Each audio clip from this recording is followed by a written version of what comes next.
They said she was too young. That's exactly how my sister put it. We just don't want any kids at the wedding, she added, her voice sugar-sweet through the phone. You understand, right?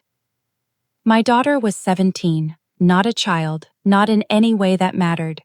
I remember standing in my kitchen, gripping the edge of the counter, trying to keep my breathing steady. From the next room, I could hear her laughing at something on her phone, completely unaware that her own family had just shut her out. I didn't argue. I just said, "Of course, we won't be attending." There was a pause, a sharp silence that told me I'd caught her off guard. Then my sister let out a little laugh. "Oh, don't be dramatic. You can still come."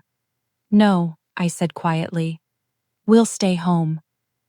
And I hung up before she could pretend to care. The day of the wedding, my phone lit up with the family group chat, photo after photo. My sister glowing in her designer gown, my parents grinning, my brother raising a champagne glass. The captions were full of syrupy sweetness. Family is everything, each one hit like a slap. No one noticed we were missing until someone finally commented, "Where's Karen and Lily?" My sister replied, "They couldn't make it." Couldn't make it, as if it were our choice. I didn't respond. I didn't even open the chat again. But something inside me shifted. It wasn't anger, not even pain, just a clean, sharp clarity. My sister had always been the golden one, the beautiful one who hid cruelty behind jokes. My parents adored her, excused her, defended her. I was the quiet one, the dependable one, the one who always understood. But that day, I stopped understanding. A month later, the Christmas invitations went out. Family dinner at Mom and Dad's. The message said, "Everyone bring a dish," with my sister's little smiley emoji tacked on at the end, that fake glow of warmth that never meant a thing. I replied, "We'll be there." My daughter looked at me surprised. "Really?" she asked. "Yes," I said, "but this time we're doing things differently." She didn't question it. She trusted me, the way only a daughter who's been hurt beside you can. In the weeks leading up to Christmas, I made one quiet change. My parents' house had always been the family meeting spot, but it was falling apart.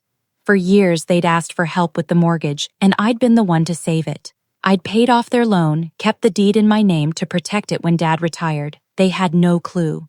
They'd signed whatever I handed them, thinking it was refinancing paperwork. So that December, I updated one simple detail, the mailing address. Legally, the house ownership transferred completely to me. No drama, no warning, just a clean update through my lawyer. The house, our so-called family home, now belonged to the daughter they had dismissed, mocked, and underestimated.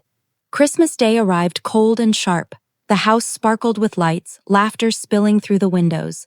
When I walked in with my daughter, my sister's eyes widened, the first crack in her perfect smile. "Well, well," she said, "you actually came." I smiled back. Wouldn't miss it. Dinner was a show.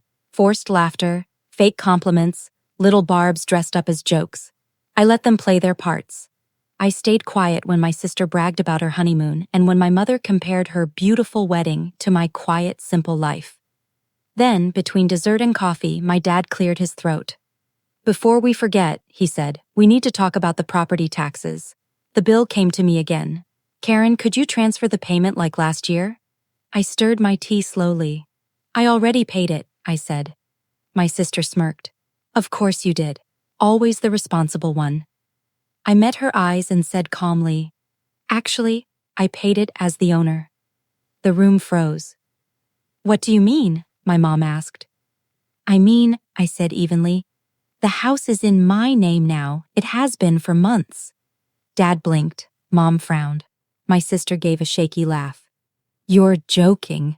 I shook my head. "I don't joke." I reached into my purse, pulled out an envelope, and set it gently on the table. "Here's the letter from my lawyer.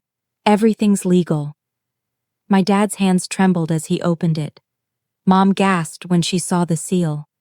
"This can't be," she whispered. "It is," I said. "You signed the transfer yourselves. Remember when you told me you trusted me to handle it?" Silence filled the room, thick and heavy. Even the clock ticking in the next room sounded loud. My sister's smile vanished completely. You planned this? She stammered. I took a slow sip of tea. No, you planned it when you showed my daughter she wasn't welcome. I just followed through. After that, the room splintered. Whispers, questions, denial. I booed, slipped on my coat, and looked at my daughter. Her eyes met mine, steady, proud. We should go, I said. And together we walked out.